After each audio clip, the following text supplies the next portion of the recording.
अस्सलाम वालेकुम नाज़रीन, मैं हूं अलवीना और आप देख रहे हैं प्रोग्राम इनसाइड द न्यूज़।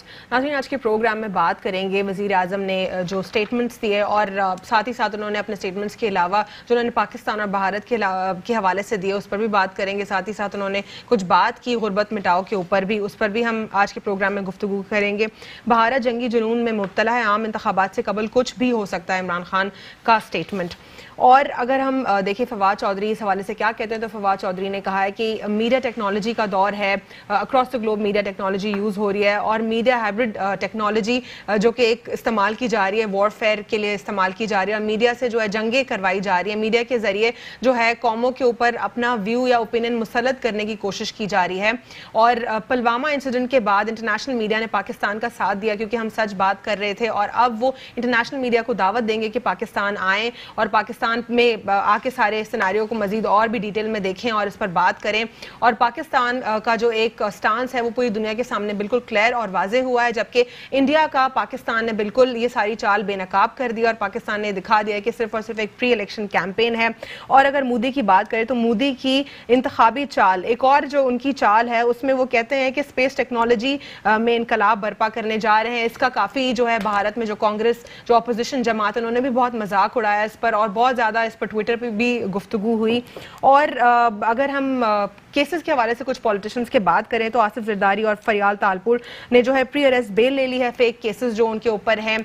और इसके साथ साथ जो है जरदारी के हवाले से क्या कहते हैं शेख रशीद साहब, वो कहते हैं कि जरदारी पैसा खिला देगा लेकिन शरीफ बिरादरान पैसा नहीं खिलाएंगे। तो आज इन तमाम तर मौज़ूआत पर आज के प्रोग्राम में गुफ्तगू करेंगे। हमारे साथ पैनल में मौजूद हैं डॉक्टर अफनानुल्लाह साहब जो कि मुस्लिम लीग नून से ताल्लुक़ रखते हैं, उनके साथ मौजूद हैं ताहिर मलिक साहब जो कि एडिशनल सेक्रेटरी इंफॉर्मेशन सिंध हैं, PTI से ताल्लुक़ रखते हैं। सदाकत हुसैन भी हमारे साथ मौजूद हैं स्टूडियो में जो कि एनालिस्ट हैं। आप सबको फॉर्मली वेलकम करूँगी प्रोग्राम में। डॉक्टर अफनानुल्लाह, आपसे आगाज़ करूँगी और आपसे जानना चाहूँगी स्टेटमेंट पर आपकी क्या राय है। वज़ीर आज़म इमरान खान जो है हर थोड़े टाइम के बाद अलर्ट करते रहते हैं और बताते रहते हैं कि हम लोग अभी भी वॉर थ्रेट में हैं जब तक इलेक्शंस नहीं होते हैं, तो इस पर क्या कहेंगे आप? देखिए, ये बात तो दुरुस्त है कि जो थ्रेट लेवल है वो बहुत हाई है। ख़ास तौर से इस तरह की इंटेलिजेंस रिपोर्ट्स भी आई हैं जिसके बारे में मीडिया पे भी रिपोर्ट आई है कि इन्होंने प्लान बनाया कि किसी तरह ये स्ट्राइक बैक करें या कोई टारगेट पाकिस्तान में हिट करें। तो वो ज़ाहिर है जब तक इंडिया में इलेक्शन नहीं होते तो वो उन्होंने ये देखना है कि जो पब्लिक की जो मूड है वो क्या है। अगर तो पब्लिक का मूड जो है वो उनके खिलाफ स्विंग कर रहा है, जो कि स्विंग करना चाहिए क्योंकि इन लोगों को भी जो पुलवामा के बाद जो भी बैकलैश हुआ है वो तो उसकी वजह से तो इंडिया की जो है वो जो शाइनिंग इंडिया और जो इंडिया का जो क्या कहते हैं क्लाउड था एज ए सुपर पावर वो तो डेंट हुआ है। तो उसका जो मेन उसका जो क्या कहते हैं इम्पैक्ट आएगा वो तो मोदी साहब की कैंपेन के ऊपर आएगा और आ रहा होगा। सर, नेशनल एक्शन प्लान भी बहुत इंपॉर्टेंट है और इस पर पाकिस्तान में काम भी हो रहा है, लेकिन अनफॉर्चुनेटली पीपल्स पार्टी की जानिब से, पीपल्स पार्टी के चेयरमैन की जानिब से, बिलावल भुट्टो की जानिब से काफ़ी जो है डेरोगेटरी बातें होती रहीं, काफ़ी उन्होंने फैब्रिकेट किया बातों को और इस वक्त में उन्होंने इस किस्म की बातें की जब भारतीय मीडिया पाकिस्तान की हर छोटी बात को एग्जैजरेट करने के लिए रेडी बैठा हुआ है। दूसरी बात, नेशनल एक्शन प्लान के जो अभी इजलास होने जा रहा था उस पर अपोजिशन जमातों ने जो है इसको बाइकआउट किया और जिसकी वजह से ऑब्वियसली आगे फर्दर बात वैसे नहीं बन पाएगी। अब आप क्या कहेंगे इस पर? देखिए, इमरान खान साहब जो है वो उन्होंने ये बाइकआउट इसलिए था क्योंकि ये सही तरह ना इनवाइट करते थे ना ये एजेंडा देते थे और इस तरह भी हुआ है कि इमरान खान साहब ने जब अपोजिशन आई तो उठ के चले गए। तो ये मेन वजह थी, क्या कहते हैं, उस मीटिंग को किस तरीके से इन्विटेशन चाहिए आप लोगों को? नहीं, मतलब नॉर्मल देखिए एक तरीक़ेकार होता है। आपने अब किसी को इनवाइट करना है अपोजिशन पार्टी को, एक तरीके से आप बुलाते हैं, आप उनको पहले बताते हैं, एजेंडा देते हैं, फिर प्राइम मिनिस्टर उसको हेड कर रहा है तो वहाँ पे बैठा होना चाहिए। ये थोड़ी अपोजिशन है तो प्राइम मिनिस्टर या प्राइम मिनिस्टर हो ही ना हो क्या कोई और हेड करेगा। सर, अभी कॉन्स्टेंटली इवेंट्स पे कहा गया कि अपोजिशन ने गिला किया कि हमें जो है सऊदी प्रिंस जो क्राउन प्रिंस है वो आए, उस वक्त भी हमें नहीं बुलाया और इस किस्म के बाकी के इवेंट्स के ऊपर बोला कि हमें नहीं बुलाया। अब जब नेशनल एक्शन प्लान के हवाले से बुलाया गया उस पर फिर अब आप लोग ये कह रहे हैं कि तरीकाकार सही नहीं बुलाने का। देखिए ना, आपको मैं अगर अपने घर बुलाऊँ, आपको सही तरह ना बुलाऊँ, आप आएंगी या कि किसी को भी मैं बुलाऊं, कोई भी मैं किसी को आप किसी को तरीक़ेकार होगा ना बुलाने का। देखें, ये अगर सही तरह चाहते हैं कि नेशनल एक्शन प्लान के ऊपर अमल दरामद हो तो अगर जो है वो आप सही तरह अपोजिशन को ऑन बोर्ड नहीं करेंगे और प्राइम मिनिस्टर अगर एक चीज़ लीड कर रहा है, सही तरह का क्राइटेरिया बता दें। मैं बता रहा हूँ ना, देखिए prime minister should be there, पहली तो बात ये है। फिर ये है कि आप उनको एजेंडा पहले दें, आप उनको बताइए। ये एक दफ़ा नहीं कई दफ़ा हो चुका है इस तरह, ये इमरान खान साहब का। मैं वैसे एक चीज़ थोड़ा सा उस पर भी टच करना चाहूँगा जो मोदी वाली बात थी। देखिए, उन्होंने अभी एक टेस्ट किया है एंटी सैटेलाइट मिसाइल जी। बहुत ही ख़तरनाक किस्म की टेक्नोलॉजी है इसका बेसिकली क्या कहते हैं इम्पैक्ट हमारे पे ही आएगा कि फ़र्ज़ करें हमारी कोई एस्पियोनाज की सैटेलाइट्स हैं जो हम यूज़ कर रहे हैं, या हम चाइना की मदद से कोई एस्पियोनाज की सैटेलाइट यूज़ करें तो डॉक्टर अफनान, लेकिन कांग्रेस ने काफ़ी ज़्यादा इनके ऊपर मजाक उड़ाया, इनकी इस स्टांस के ऊपर। नहीं, उन्होंने टेस्ट तो कर दिया ना। देखिए, हमें अपने जो भी स्ट्रेटेजिक मामलात हैं उनको तो सही लेके चलना है ना जी। अगर इंडिया एक चीज़ टेस्ट कर रहा है तो हमारे पास या तो हम तो अभी तक इस काबिल नहीं हुए कि हम अपनी सैटेलाइट्स खुद भेज सकें, जो कि हमारे लिए एक बहुत बढ़िया कहते हैं। हालांकि हमने मिसाइल टेक्नोलॉजी डेवलप कर ली है, लेकिन हम रॉकेट्स नहीं भेज सकते स्पेस में। उसकी वजह बहुत सारी वजूहत है, लेकिन वो उस टेक्नोलॉजी के ऊपर एक तो हमें फोकस करना चाहिए, दूसरा हमें उन मिसाइल टेक्नोलॉजी पे जिससे थ्रू हम सैटेलाइट्स को टारगेट कर सके उस पर भी हमें करना चाहिए। वरना इवेंचुअली होगा ये कि कल को अगर कभी भी जंग हुई तो इंडिया कैन डिसमेंटल दो satellites that we are using for espionage या और बाकी सारे काम के लिए। तो ये एक बहुत ज़्यादा इंपॉर्टेंट चीज़ है, और ये ज़ाहिर है वो इसलिए भी कर रहे हैं मोदी साहब ताकि वो ये दिखा सके कि वो हमसे बहुत आगे हैं इस तरह की चीज़ें वो लाने के लिए, क्योंकि ज़ाहिर है उनको अभी उनको डेंट काफ़ी ज़्यादा पड़ गया है फ्रॉम अ पॉलिटिकल पर्सपेक्टिव। तो इस चीज़ को सामने रखते फिर मैं वो जो आपने जरदारी वाली बात की उसके ऊपर थोड़ा सा कर दूँ, वो हम उस पर आएंगे, बात करेंगे। मैं आपसे दोबारा आपकी जाने बढ़ूंगी। ताहिर, क्या कहेंगे नेशनल एक्शन प्लान के हवाले से? ऑपोजिशन कहती है कि हमें बुलाते नहीं इवेंट्स में, और जब आप बुलाते हैं तो ऑपोजिशन कहती है कि इनका तरीक़ाकार दुरुस्त नहीं है बुलाने का। बिस्मिल्लाहिर्रहमानिर्रहीम। अलवीना, बात यह है कि देखें, हम जो इस वक्त इस कदर कशीदा हालात हैं हमारे करीबी मुल्कों से, और उसमें जो है इनको कौमी यकजहती का मुजाहरा करना चाहिए था, क्योंकि हमारे पास जो इस वक्त इंटरनेशनल प्रेशर है उसमें अपोजिशन सारी हम सबको एक पेज पे होना चाहिए था, जो कि अपोजिशन ने इसमें बिल्कुल भी वो नहीं दी। अब ये जिस तरह से कह रहे हैं डॉक्टर साहब के जी दावतनामा, तो दावतनामा तो ये तो कौमी यकजहती है, इसमें तो दावतनामा कोई है ही नहीं। आप मुल्क के लिए आगे बढ़ें जी। अगर आपको हुकूमती जितने भी मतलब प्राइम मिनिस्टर हो गए या सीएम हो गए, वो सब आपको बुला रहे हैं, अब आपको पता नहीं किस किस्म का दावतनामा चाहिए। ठीक है, किस किस्म का वो आपको क्लियर नहीं है कि ऑपोजिशन किस किस्म का दावत। मैं आऊंगी आपके पास, आपसे और मजीद सवालात भी करूंगी। यहाँ पर मैं आगे बढ़ना चाहूंगी सदाकत की जानिब। सदाकत, आप कैसे देखते हैं इस मामले को? जो ये गिला ऑपोजिशन का है, दो अलग गिले हैं, एक कि हमें नहीं बुलाया जाता, दूसरा ये कि जो बुलाया जाता है जब, तो वो भी तरीकाकार दुरुस्त नहीं होता, प्राइम मिनिस्टर नहीं होते या जिनका डोमेन है वो इन्वाइट नहीं करता। इस मामले पे गैर मुत्तफिक होना अपोजिशन का और गवर्नमेंट का अंदरूनी सियासी कशीदगी है और कुछ भी नहीं है। ये तो एक मुल्क का मामला है। अगर नेशनल एक्शन प्लान के ऊपर अगर किसी ने बैठक लगानी है तो वो मुल्क के लिए बैठेगा ना कि वो अपने सियासी चीज़ों को आगे लाने के लिए या अपने एजेंडास को बताने के लिए। तो इस चीज़ में किसी का गिला जायज़ नहीं है कि वो किसी भी सूरत हाल में अगर एक डेट फाइनल की जाती है, एक बैठक लगती है, तो उसमें अपोजिशन को भी बैठना चाहिए, गवर्नमेंट को भी बैठना चाहिए और दीगर इदारों को भी इस चीज़ के ऊपर नज़रसानी करनी चाहिए। इसके ऊपर नज़रसानी करनी चाहिए। जाली अकाउंट्स केस में जो अपडेट है रिसेंटली, उसमें यह कि प्री अरेस्ट बेल उन्होंने ले लिया है। प्री अरेस्ट बेल भी स्पेसिफिक टेन्योर के लिए होगी, लेकिन साथ ही साथ सुप्रीम कोर्ट का ऑर्डर भी आ गया है कि NAB can arrest you any time if you have if you have some references. देखें जी, ये तो एक रूटीन की चीज़ है जी। चीज़ों को आगे बढ़ाने के लिए सबसे बड़ा जो इशू है इस वक्त इनके लिए वो ये है कि केस का शिफ्ट होना जी, एक जगह से दूसरी जगह शिफ्ट होना इनके लिए एक बड़ा इशू है। उसके ऊपर ये बहुत ज़्यादा फोकस कर रहे हैं इस वक्त पीपल्स पार्टी वाले, और इनका इस वक्त जो ट्रेन मार्च है ये भी गवर्नमेंट के लिए किसी हद तक चैलेंज की हैसियत रखता है कि गवर्नमेंट की कई चीज़ें इसमें डिस्टर्ब हो सकती हैं, गवर्नमेंट का फोकस हट सकता है। फवाद चौधरी ने अबू बचाओ मार्च का नाम इसको दिया है। बिल्कुल, अगर अग्री करेंगे इससे आप? अगर गवर्नमेंट अपने कामों पे फोकस किए हुए है तो उनको इस ट्रेन मार्च से कोई फिक्र नहीं होनी चाहिए। ये तो इदारों का काम है। अगर वो किसी चीज़ का बेसिक पर्पस क्या देखते हैं आप? क्या रेफरेंसेस से बचना, या फिर जो वो एक प्रोटेस्ट कर रहे हैं कि हमारे केसेस सिंध में ही चलने चाहिए? पीपल्स पार्टी का जो एजेंडा है इस वक्त इदारों के खिलाफ है, मेरे ख्याल से गवर्नमेंट के ख़िलाफ़ नहीं है, और ना ही गवर्नमेंट को इसमें ज़्यादा दिलचस्पी लेनी चाहिए। ना गवर्नमेंट को तो अपने डेवलपमेंट के प्रोग्राम्स के ऊपर आगे फोकस करना चाहिए। इस तरह की चीज़ें तो साबका गवर्नमेंट इसमें भी बहुत ज़्यादा सामने आई, लेकिन ये है कि अच्छी चीज़ ये है कि आप अपनी डेवलपमेंट की जो पॉलिसीज़ हैं उनको पब्लिक फोरम पे फोकस करें, उनको डिस्कस करते रहें, अपनी चीज़ों को अपने सामने लोगों के सामने लाते रहें, वो ज़्यादा बेहतर रहेगा। ना कि आप किसी के ट्रेन मार्च को इतना ज़्यादा फोकस कर रहे हैं, डिस्कस कर रहे हैं। आपके पास अपने इतने बड़े बड़े इशूज़ हैं। लेकिन ये जो अभी इन्होंने प्री अरेस्ट बेल लिया है, आपको क्या लगता है इससे कितना इनको फ़ायदा पहुँचेगा? देखिए, टाइम गेनिंग का एक तरीक़ाकार है ये कोई बहुत ज़्यादा बड़ी हैसियत नहीं रखता जिस पे इतना बहुत ज़्यादा जश्न मनाया जाए।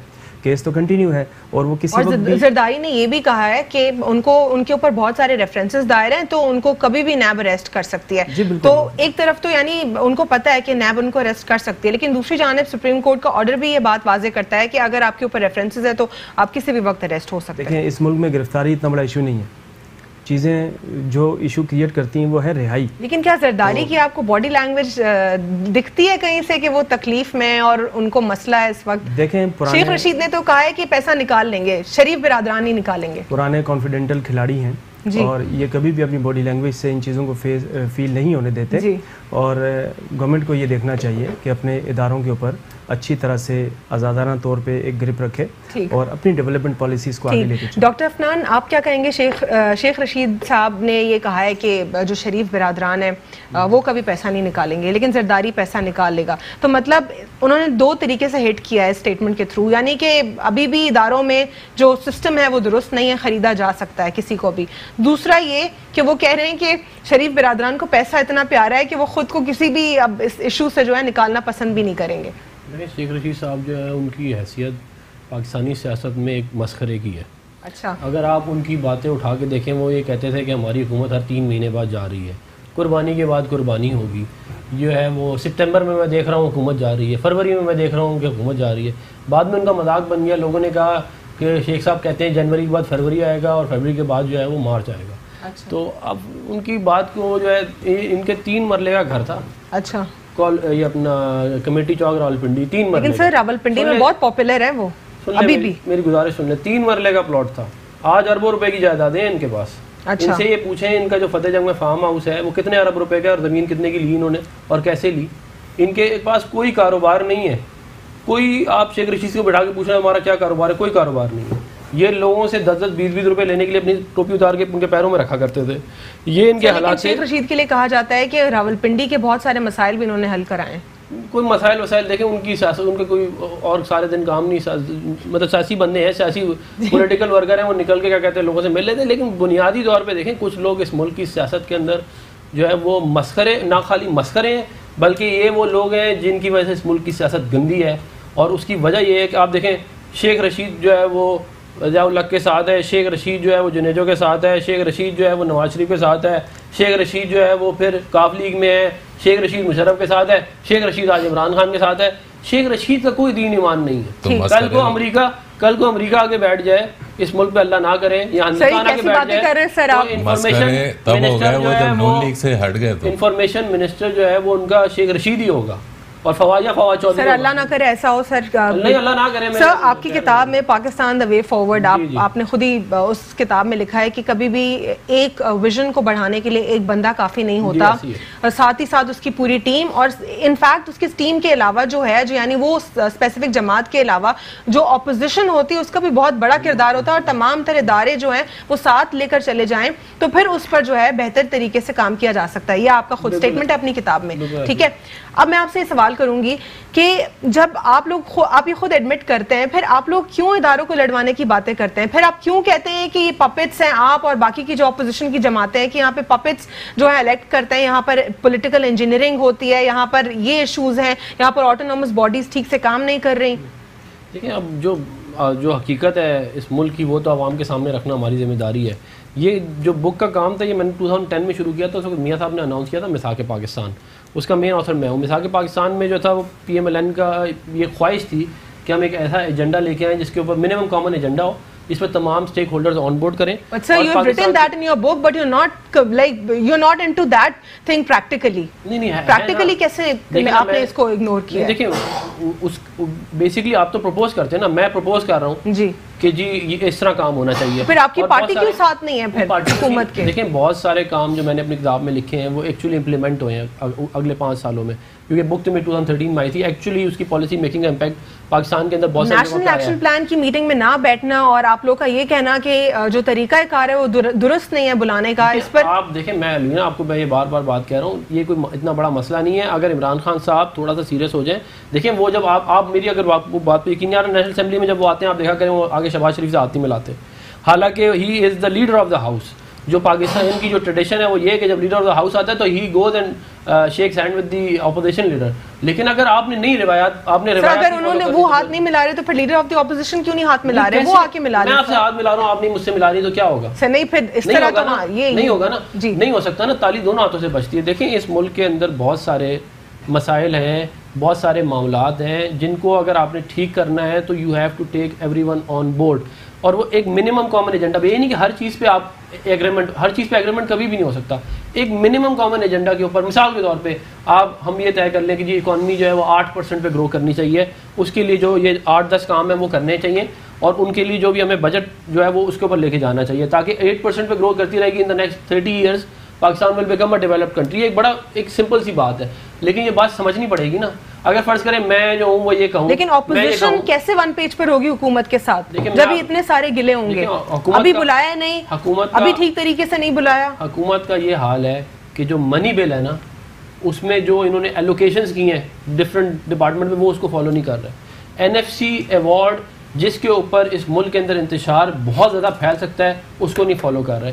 तो हम हुकूमत से जाके क्या मतलब कि आप मुझे आप मनी बिल उठा लें और आप मनी बिल सामने रख लें, आप ये इनके रिप्रेजेंटेटिव भी बैठे हुए हैं, आप मुझे बता दें PSDP के ऊपर अभी तक कितना स्पेंड हुआ है, क्या NFC के मुताबिक सूबों को उनका हिस्सा दिया गया है, क्या हमारे जो बाकी सारे बजट हैं वो उसी तरह फॉलो हैं जो मनी बिल। ये कभी पाकिस्तान की तारीख में ये आमरों के उसमें नहीं हुआ कि मनी बिल को आप फॉलो ना करें, कानून है वो, you have to follow it, लेकिन उसको फॉलो नहीं कर रहे।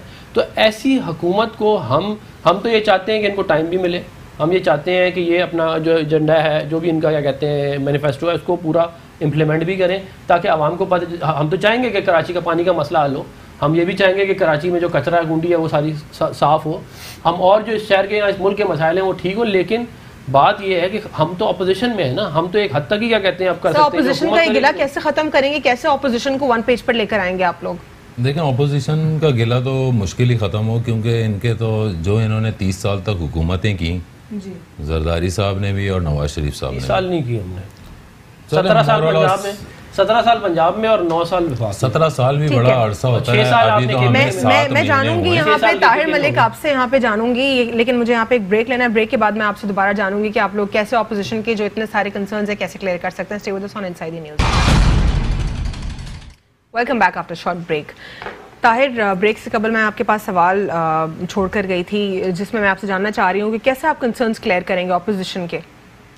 अपोजिशन के कंसेस तो मतलब कंसेशन मुश्किल ही है क्लियर हों, क्योंकि वो तो अपने मसले मसाइल जो उन्होंने पहले करप्शन और ये वो आप देख ही रही हैं कि नवाज शरीफ साहब हो जाएं हों या ये जरदारी साहब हों, ये सारे या इनके जो मतलब जो इनकी कैबिनेट है, जो इनकी टीम है, वो सारे अपने अपने केसेस ही भुगता रहे हैं। तो वो मुल्क को हमें किस तरह से असूलन तो इनको हमारे साथ चलना चाहिए। इस वक्त जो कौमी सलामती, कौमी मतलब मसाइल इतने हैं जी, पूरे इंटरनेशनली भी और नेशनली भी बहुत सारे मसाइल हैं जिसको अल्हम्दुलिल्लाह हमारे चेयरमैन साहब इमरान खान बहुत अच्छे तरीके से लेके जा रहे हैं और उसमें पूरी दुनिया में उनको मतलब अच्छी निगाह से पाकिस्तान को आज से पहले कभी इस तरह से जो अभी मामलात इन्होंने टैकल किए हैं, मोदी ने जो किया है उसको जिस तरीके से हैंडल हमारे चेयरमैन साहब ने किया है वो बहुत। मलेशिया की जानिब से जंगी तैयारों के ऊपर भी एक पॉजिटिव खबर का जो है एक कुछ हद तक कहा जा सकता है कि हो सकता है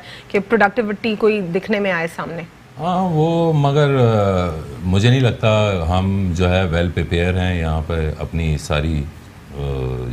आपने देखा कि पहले भी इंडिया ने जो भी अपने स्ट्राइक्स की या जो भी किया उसको मुंह तोड़ जवाब दिया और अल्हम्दुलिल्लाह आने वाले टाइम में भी इसके लिए हम तैयार हैं। मतलब हमारा मुल्क तैयार है, आवाम तैयार है, हर इंसान तैयार है कि इंडिया इस तरह की कोई भी, आज खान साहब ने बोला भी है कि जी जब तक इलेक्शन नहीं होता। मुझे तो ये समझ में नहीं आता कि इंडिया जो है इलेक्शन के लिए एक जंगों को बीच में क्यों इन्वॉल्व करता है। बीजेपी का नैरेटिव ही यही है जी, एक्सट्रीमिज्म। आवाम के अंदर इतनी ज़्यादा मतलब जंगी जुनून पैदा कर देते हैं जी कि जिसकी वजह से, हालांकि मैं नहीं समझता कि अब हमारे यहाँ भी इलेक्शन होते हैं, हम तो अपने इंटरनल मसाइल की परफॉर्मेंस के ऊपर हम जाते हैं जी, मगर इंडिया जो है वो हर इलेक्शन में, और ये ख़ास तौर पे बीजेपी वाले और ये जो मोदी हैं, ये ख़ास तौर पे इनका यही इनका तो नैरेटिव ही एंटी इस्लाम, एंटी पाकिस्तान, एंटी इस्लाम, यही मुसलमानों पे जुल्म करना और यही सारे मामलात हैं। ये इसको चेंज करना चाहिए, क्योंकि अब मीडिया वॉर, जैसे कि अभी आप पहले भी कह रही थी कि अब मीडिया वॉर जो है ना, अवाम भी बाशऊर है। हमने पहले तो पाकिस्तान की अवाम को बाशऊर किया, जो कि बड़ी मुश्किलों मतलब खान साहब ने बोल बोल के लोगों की मतलब लोगों को बताया कि आपके हकूक़, लेकिन यही अवाम जो बाकी पॉलिटिकल पार्टीज थी उनसे सवाल नहीं करती थी, अब खान साहब के लिए रेडी खड़ी है। आपकी परफॉर्मेंस क्या कहती है? बट इट्स टू अर्ली कि आप अभी आप ये बोलें, क्योंकि 7 मंथ्स तो कोई पीरियड नहीं होता ना जी। तो 7 मंथ्स में आपने देखा कि मुसीबतें भी कितनी हमारे सर पे हैं, और उन सारी मुसीबतों को जिस तरह से हम लोग हैंडल कर रहे हैं जी, तो अल्हम्दुलिल्लाह हम इसमें कामयाबी। सदाकत, वज़ीर आज़म इमरान खान भूख मिटाओ कैंपेन की बात कर रहे थे और उसमें बहुत सारी चीज़ें उन्होंने तजवीज़ की। उसमें उन्होंने जो बहुत ज़्यादा लोगों ने इसका मजाक उड़ाया था अंडे और मुर्गियों का, हालांकि ये इंटरनेशनली ये कैंपेन्स चल चुकी हैं। एक बार फिर उसी किस्म की उन्होंने कुछ तजावीज़ भी फराहम की और उसमें उन्होंने लाइफ स्टॉक के हवाले से भी बात की कि लाइफ स्टॉक का बहुत बड़ा हमारे पास जो है एक हमारे पास इंडस्ट्री बन सकती है और पाकिस्तान जो सबसे बड़ा हलाल मीट का एक्सपोर्टर बन सकता है। और मलेशिया के साथ कुछ इन्वेस्टर्स हैं जो कि पाकिस्तान के साथ कुछ इन्वेस्ट करने के लिए राजी। इंशाल्लाह कोई जल्दी अच्छी खबर आएगी। क्या कहेंगे इस हवाले से? देखें जी, अगर पाकिस्तान और पाकिस्तानी में फ़र्क देखा जाए जी, तो हमारे पाकिस्तानियों ने दुनिया के हर मैदान में, हर प्रोफेशन में अपना लोहा मनवाया। टेक्नोलॉजी में देख लें, पाकिस्तानियों ने अपना नाम पैदा किया। इंजीनियरिंग में हमारे पाकिस्तानियों ने, मेडिकल में हमारे पाकिस्तानियों ने नाम पैदा किया।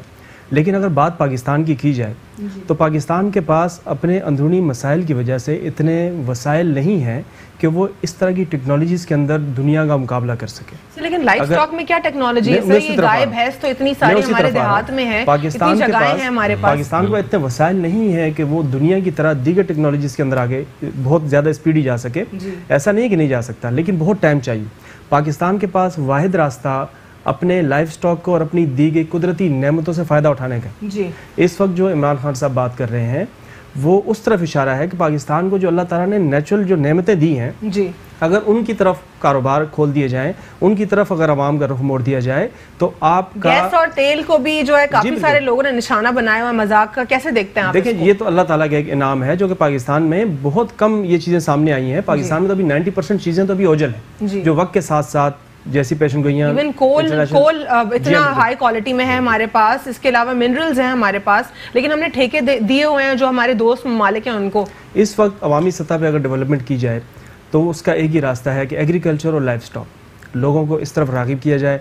लोग कुदरती ग़िज़ा की किल्लत का शिकार होने जा रहे हैं, लोग पानी की किल्लत का शिकार होने जा रहे हैं। लोगों को दोबारा से अपने माजी की तरफ मोड़ना पड़ेगा।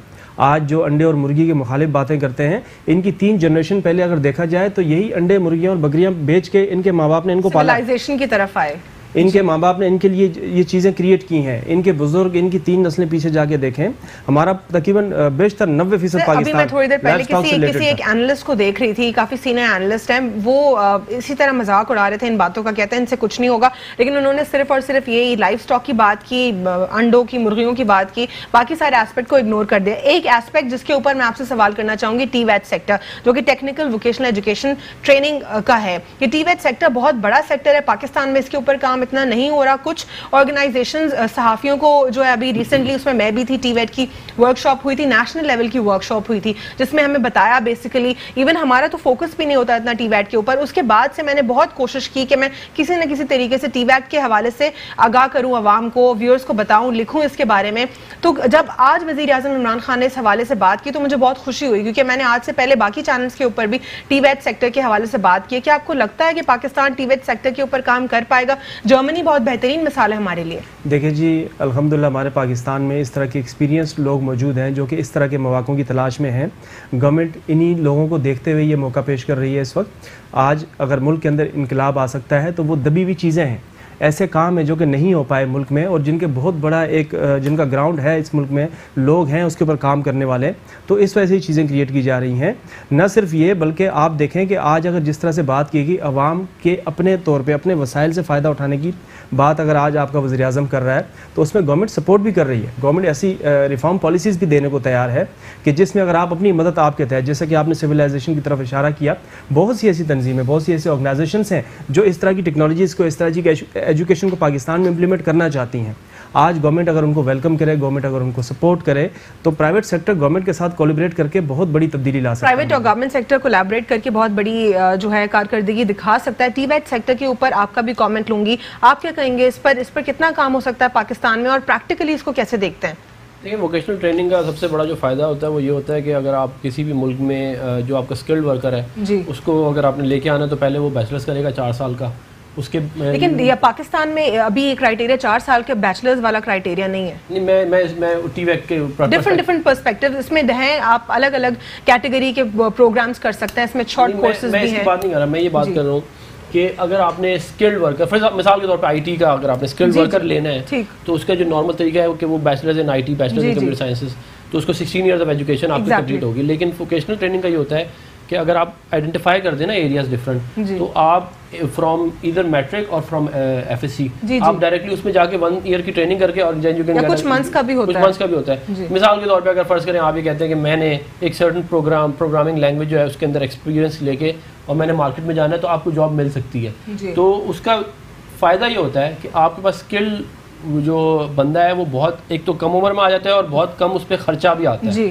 तो इसलिए दुनिया में बहुत ज़्यादा चलता है। और हर बंदे की कैपेसिटी प्रैक्टिकली पाकिस्तान में क्या इसको हम बेहतर तरीके से इम्प्लीमेंट कर पाएंगे? बहुत सारे ऐसे प्रोफेशन है पाकिस्तान के अंदर, आपको उनके अंदर लोग नहीं मिलते।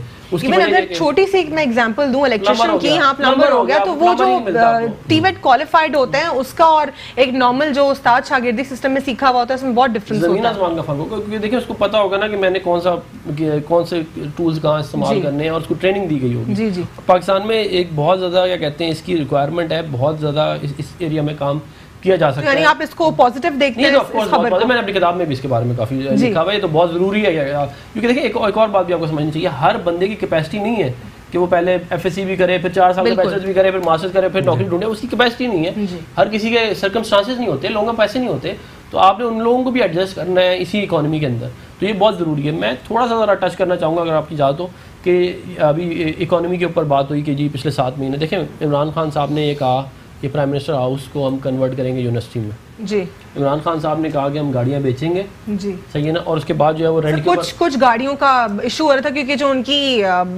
एक लागत थी उससे कम में जा रहे थे। नहीं वो तो अब ठीक है, मैं रीसेंट डेवलपमेंट में आपको बता रही हूँ, मैं बताना ये चाह रहा हूँ कि इमरान खान साहब एक बात कहते हैं और फिर उसका इम्प्लीकेशन क्या होता है। इमरान खान साहब ने रिसेंटली कहा कि एफबीआर को मैं ख़त्म कर दूंगा और मैं नई एक बॉडी बना दूंगा।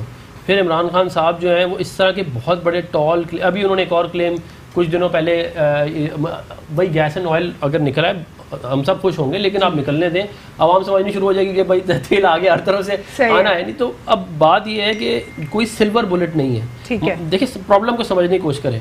पाकिस्तान का जो प्रॉब्लम है वो इतना सिंपल नहीं है कि आप आगे कहें कि मैं एफबीआर ख़त्म कर दूंगा और मैं नहीं खड़े करेंगे उसमें भी करप्शन होगी। आपको उसी लोगों के साथ, उन्हीं वसाइल के साथ आपने उन मामलात को आगे लेके जाना है और अपनी टीम को बेहतर करें। देखिए वो होता पता है क्या है, इनके आसपास लोग होंगे, वो रोजाना आके कोई एक बंदा कहता है सर आप इस तरह करें, सरकार की सारी ज़मीनें बेच दें, वो ट्रिलियंस ऑफ रुपीज़ की है, एक्चुअली डिस्कस हुआ है कैबिनेट में। भाई इस मुल्क के अंदर फ़र्ज़ करें 4 खरब की ज़मीन आप बेचना चाहते हैं, क्या इस मुल्क का कोई बिजनेसमैन अफोर्ड कर सकता है 4 खरब की? सारे पाकिस्तान के सारे बिजनेसमैन मिला लें तो उनके पास इतना कैपिटल नहीं होगा। क्या फॉरेन इन्वेस्टर पाकिस्तान में आ रहा है या फॉरेन डायरेक्ट इन्वेस्टमेंट पाकिस्तान से कम हो रही है पिछले 6-7 महीने से? तो आपने बेसिकली उस जो भी आप करना चाह रहे हैं आप उस प्लान को थोड़ा ज़रा थॉट आउट करें ताकि आपको पता हो कि इसके आगे इम्प्लीकेशन क्या आएगा। इनके पास टीम का बहुत बड़ा मसला है मेरा ख्याल है। ताहिर, जाली अकाउंट्स केस या फिर जो दीगर नैब के रेफरेंसेस दायर हैं पीपल्स पार्टी के ऊपर, इस पर क्या कहेंगे आप? इनका तहफ़्फ़ुज़, इनके पीपल्स पार्टी के ये कुछ तहफ़्फ़ुज़ात हैं, इवन PMLN के भी तहफ़्फ़ुज़ात हैं। वो कहती है कि उनके केसेस वहीं पर चलें और पीपल्स पार्टी कहती है कि हमारे केसेस यहीं सिंध पर चलें, तो इस पर क्या कहेंगे आप? देखें ये तो अब आपने ये देख भी लिया कि इस्लामाबाद में जो इनके केसेस हुए अभी सुप्रीम कोर्ट में और इन्होंने जो दंगा किया जी, वो कहते हैं ना चोर मचाए शोर जी, तो अपने मतलब अभी जो सारी कड़ियाँ जा रही हैं वो जरदारी साहब के अकाउंट से रिलेटेड जा रही हैं। अगर तो ये ठीक है, ये सारी इन्वेस्टिगेशन ठीक हो रही है और उनके खिलाफ ये सारी चीज़ें निकल रही हैं, तो वो तो उनके चेहरे से भी चीज़ें जाहिर हो रही हैं, चाहे वो बिलावल साहब उधर ट्रेन पे चढ़ जाएं या मरियम कुछ भी कर लें, तो अलीमा बाजी जो है वो भी वो अलीमा बाजी वो आप लोगों को जो है ना अरब रुपए के मसाले अलीमा बाजी तो पॉलिटिक्स में भी नहीं है, आप उनकी बात ही नहीं करें। 6 साल के पीके में आपकी हुकूमत रही है, 67 अरब रुपए हैं उनके पास। 67 अरब रुपए, नहीं 1 अरब रुपया कमाना आप मुश्किल है। 67 अरब रुपए की बात कर रहे हैं, यहाँ जो जाली अकाउंट्स में 67 अरब रुपए से ज्यादा के 67 अरब रुपए तो माने ना आप, उस्मा के पास 40 अरब रुपए हैं। कौन उस्मा जो उनकी बहन है अलीमा की, जी। तो आप क्या उनकी जायदादें नहीं निकली, क्या उन्होंने खुद आके बोला जायदाद तो किसी का हर मेरी जायदाद है, ऐसा तो नहीं है कि मैं इमरान खान साहब कहते हैं मैं शरीफ क्या मूवेबल इमूवेबल प्रॉपर्टी रखना एक नहीं किसी का राइट नहीं है। वो एक बिजनेस एक ऐसी खातून जिनका कोई बाप जो है वो बड़ा नहीं था, उसके पास 67 अरब रुपए निकल आए। हिडन कुछ नहीं है ना, कुछ वो भाई सब कुछ आपको दे दिया ऑन डॉक्यूमेंट की सूरत में, आप लाके देना सारी चीजें। आपने तो आज तक कोई चीज ही नहीं लाके दी। जो कंपनियां बनाई गई हैं इमरान खान साहब ने, उसके ऊपर पता चल रहा है कि ये पैसा कहाँ से कहाँ मूव हुआ है। ये तो अभी इमरान खान साहब ने खुद भी अपनी पूरी ट्रेल दी है, मनी ट्रेल दी है। मसला ये है लेकिन इमरान खान साहब की तो मनी ट्रेल, जो मनी ट्रेल है वो वाज़ेह है ना उनकी। जब वो काउंटी खेलते थे तो उस वक्त की ट्रेल आपको लाके दे दी, मनी ट्रेल तो वाज़ेह है ना। और आपसे मांग रहे हैं तो आप वो फॉन्ट कर रहे हैं, उसमें ये कर रहे हैं। मनी ट्रेल इमरान खान साहब का ये वाज़ेह है कि chief justice Saqib, former chief justice Saqib Nisar साहब ने कहा कि मैंने इमरान खान साहब के पास मनी ट्रेल नहीं था, इसके बावजूद मैंने उनका न्याजी सर्विसेज वाला केस उनको कर दिया। लेकिन ये तो स्टेटमेंट क्लियर था कि उनका मनी ट्रेल बिल्कुल वाज़ेह है। साकिब निसार साहब ने कनाडा की मीटिंग हेड करते हुए कहा कि मेरा कंट्रीब्यूशन है पीटीआई की हुकूमत लाने के अंदर। क्या ये बातें हम कह रहे हैं? आपका चीफ जस्टिस बोल रहे हैं देखिए इस मुल्क के अंदर एक बहुत बड़ा फ्रॉड हुआ है। 25 जुलाई 2018 को इस मुल्क के एक्चुअल वोट जो हैं उनको काउंट नहीं किया गया, और जिन लोगों ने किया है आप लोग के साथ कैसे फ्रॉड हो गया? सही है, फ्रॉड हुआ है हमारे साथ। क्या हुआ है कैसे? मतलब यहाँ पे वक्त मेरे पास खत्म हो रहा है, बस मैं आपका लास्ट कमेंट शामिल करना चाहूंगी। सदाकत, देखिए जी, खिलाड़ियों को खिलाड़ी टकराए जी, और हर एक ने अपना अपना जो मौक़िफ़ है उसका दिफा किया जी। और इसे कभी भी सिलेक्टेड गवर्नमेंट ना कहा जाए। ये हकीकत है कि ये सपोर्टेड गवर्नमेंट है। इस गवर्नमेंट को लाने के लिए इदारों ने भी सपोर्ट की, इस गवर्नमेंट को लाने के लिए ब्यूरोक्रेसी ने भी किसी हद तक सपोर्ट की, इस गवर्नमेंट को लाने के लिए अवामी सपोर्ट भी काफ़ी आई। लेकिन ये एक सपोर्टेड गवर्नमेंट है और इसके मैंडेट का जिस तरह से एहतराम किया जा रहा है इदारों की तरफ से, अपोजिशंस की तरफ से, इस गवर्नमेंट के पास बहुत बड़ा मौका है कि ये अपने अंदर रिफॉर्म लाए और आवाम के लिए पॉलिसी। बहुत बहुत शुक्रिया ताहिर मलिक आपका, डॉक्टर अफनानुल्लाह आपका, हुसैन आपका, आप सबका बहुत बहुत शुक्रिया आज के प्रोग्राम में शिरकत करने के लिए। कुछ चीज़ें अगर कंक्लूड करती चलूँ आज के प्रोग्राम में, उसमें यह कि पीएम जो प्राइम मिनिस्टर इमरान खान साहब हैं उनको जो है अपोजिशन के साथ रहकर चलना पड़ेगा, और कुछ जो कंसर्न्स हैं उनके कि उनको ठीक से इन्वाइट नहीं किया जा रहा, तरीका कार दुरुस्त नहीं, इस पर इनको जरा नजरसानी करनी चाहिए। साथ ही साथ टीवेट सेक्टर के हवाले से आज वज़ीर आज़म इमरान खान ने बात की। पाकिस्तान में उम्मीद है कि इसके ऊपर काम किया जाएगा, और वज़ीर आज़म इमरान खान के जो टॉल क्लेम्स है, अपोजिशन कहती है कि उनको इतने टॉल क्लेम्स नहीं करने चाहिए, पहले वो काम को कर लें, उसके बाद फिर उसके बारे में जो है पब्लिसिटी की जाए। आज के लिए इतना ही। अल्लाह हाफ़िज़, गॉड ब्लेस यू ऑल।